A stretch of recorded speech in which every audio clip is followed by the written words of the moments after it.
बांग्लादेश छोड़ चुकी शेख हसीना का अब राजनीतिक भविष्य क्या होगा। भारत तो आ गई है शेख हसीना, लेकिन इसके बाद वो क्या करेंगे। अगर वो लंदन जा रही हैं तो उसके बाद क्या होगा, यानी अब शेख हसीना के आगे का प्लान क्या है।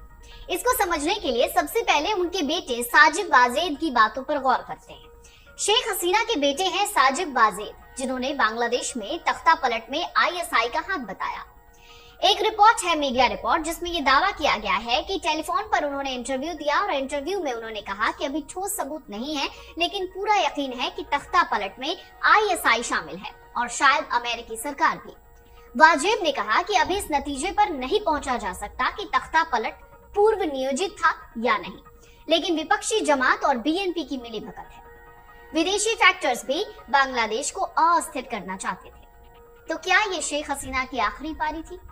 शेख हसीना के बेटे ने साफ किया है कि अब उनकी मां राजनीति से रिटायर हो जाएंगे। साजिद वाजेद ने कहा है कि उनकी उम्र भी हो गई है और परिस्थितियां भी ऐसी ही हैं, इसलिए मेरी मां अब रिटायर हो चुकी है। वाजेद ने कहा, आज सुबह 6 जुलाई की सुबह मेरी बात मां शेख हसीना से हुई। वो अच्छे स्पिरिट में है, लेकिन बहुत हताश और निराश है। बांग्लादेश ने इतना विकास किया और मिलिटेंसी से लड़ाई लड़ी, लो इनकम से मिड इनकम देश बनाया, लेकिन लोगों ने धोखा दिया।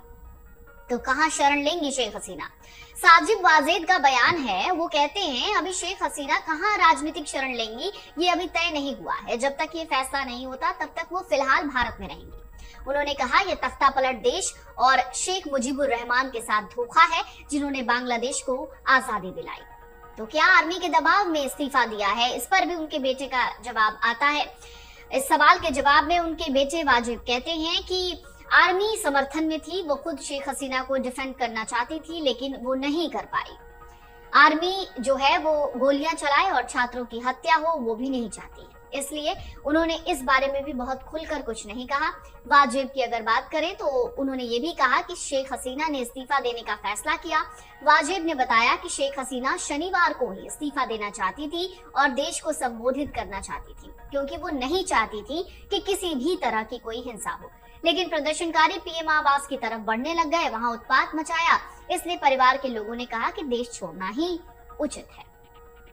तो क्या अब ये भारत के लिए चुनौती होने वाली है? शेख हसीना के बेटे ने कहा है, बांग्लादेश में तख्ता पलट से भारत के लिए खतरा पैदा हो गया है। वाजिब कहते हैं, भारत के लिए अब ये एक नई चुनौती है कि पूर्व में एक और पाकिस्तान खड़ा हो गया है। पीएम मोदी और उनकी सरकार बहुत सपोर्टिव थी और बांग्लादेश से अच्छी दोस्ती थी, लेकिन अब देर हो चुकी है। वाजिब ने कहा, अब हिंदू समुदाय भी बांग्लादेश में सुरक्षित नहीं है। हिंदू मंदिरों और हिंदू समुदाय पर हमला हो रहा है। बांग्लादेश की आर्मी अब शक्ति विहीन है। अब मिलिटेंसी जमात और बीएनपी को फ्री हैंड मिल गया है। हिंदू समुदाय पर आवामी लीग वाले हमला कर रहे हैं। तो फिलहाल बांग्लादेश में आने वाली स्थितियां कैसी होंगी, इस पर सबकी नजर है और इसके साथ ही नजर इस बात को लेकर है कि क्या वाकई अब शेख हसीना रिटायर होने वाली हैं। इस खबर में बस इतना ही। डीवी न्यूज नेटवर्क खबरों को देखने का एक नया नजरिया है। युवा पत्रकारों की कोशिश है और सच्ची पत्रकारिता का संकल्प है। हमारे चैनल को सब्सक्राइब कर अपना सहयोग दें। शुक्रिया। आपका दिन शुभ हो।